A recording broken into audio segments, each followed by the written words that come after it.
From JBS Studios in Greater New York, this is the JBS News Update with Teisha Bader. I'm Teisha Bader with the JBS News Update for Wednesday, December the 5th, 2018.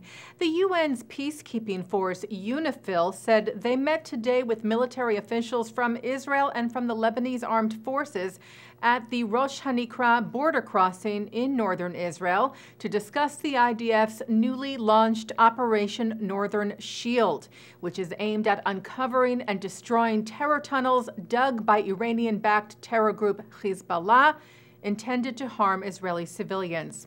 Later today, the Speaker of Lebanon's parliament, Nabi Berri, said that Israel did not provide proof of the tunnels. The Times of Israel reports that UNIFIL said it is sending a technical team to Israel tomorrow in order to gather facts about the operation. Israeli media also reports that a senior officer in the IDF's Northern Command told the press that Hezbollah had planned on using the tunnels in a surprise attack to begin a future war with Israel, and were surprised by the IDF's discovery of them.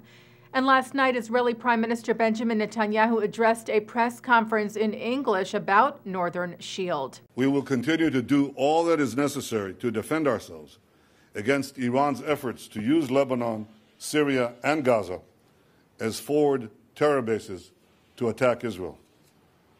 Now, just as we've exposed and dismantled the terror tunnels of Hamas alongside our border with Gaza, we will expose and dismantle the terror tunnels of Hezbollah alongside our border with Lebanon.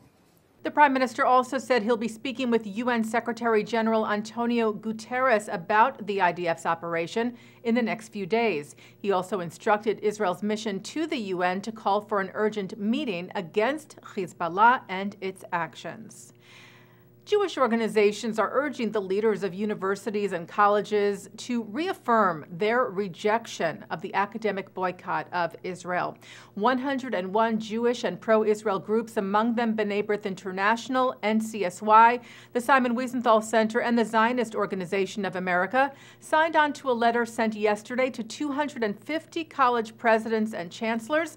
The letter was organized by the Amcha Initiative, which monitors anti-Semitism on college campuses. The letter reads in part, in light of recent reprehensible attempts by faculty at University of Michigan, Pitzer College, and elsewhere to implement an academic boycott that thwarts their own students' academic freedom and their own colleagues' scholarly activities, it is imperative that university leaders speak out once again, this time even more forcefully. Well, Israel's finance minister Moshe Kahlon is representing Israel at the funeral service for former U.S. President George H.W. Bush in Washington today.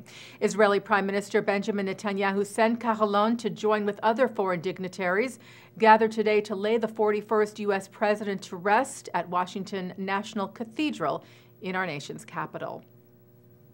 Portugal's parliament approved a petition this month to establish a memorial for the victims of the Portuguese Inquisition. The Jerusalem Post reports that the memorial will be built in front of Lisbon's National Theatre at the site where the Inquisition's tribunal was located. The tribunal was responsible for the deportation, sentencing, and death of hundreds of Jews. The petition against forgetfulness states that an important step is lacking for acknowledging the harmful consequences for the Portuguese and inhabitants of Portugal's former colonies of the establishment of the Inquisition, which began on May the 23rd of 1536, about 60 years after the beginning of the Spanish Inquisition. May the 23rd will now be observed in Portugal as a memorial day for the victims. The B'nai B'rith World Center Jerusalem and the Committee to Recognize the Heroism of Jews Who Rescued Fellow Jews During the Holocaust announced this week that they will posthumously honor 18 Jewish heroes with their Jewish Rescuers citation. 17 of the honorees are leaders of the CDJ, the Joint Jewish Non-Jewish Defense Committee in Belgium, whose members risked their lives to save Jews, in particular children, to evade deportation and death during the Holocaust. According to B'nai B'rith, the CDJ was the single largest Jewish clandestine organization in wartime Europe and is credited with ensuring the survival of 3,000 Jewish children and as many as 10,000 adults. The 18th rescuer in the group being honored is Manya Zeidman, who endangered herself to rescue fellow Jews while working in the Ober-Altstadt concentration camp infirmary in Germany. A handwritten letter from Albert Einstein sharing his thoughts on God and religion sold for $2,892,500 at Christie's auction house in New York City yesterday. The so-called God letter was written to German philosopher Eric Gutkind a year before Einstein died in 1955, and according to specialist Peter Clarnett from Christie's, it is one of the definitive statements in the religion versus science debate. Taking a look now at our programming for tonight on JBS for Wednesday, December the 5th at 7 o'clock, President of the Shalom Hartman Institute of North America, Yehuda Kurtzer, talks about the complexities of American Jewish identity. At 8 o'clock, Jewish identity is discussed at the 2016 General Assembly. At 9 tonight, Mark Golub sits down with Israeli actor Yaakov Daniel, who plays a leading role in the hit Israeli series Fauda, which is seen here in the U.S. on Netflix. At 10, it's a Hanukkah klezmer celebration with artistic director of the National Yiddish Theater, Folksbina, Zalman Malotek.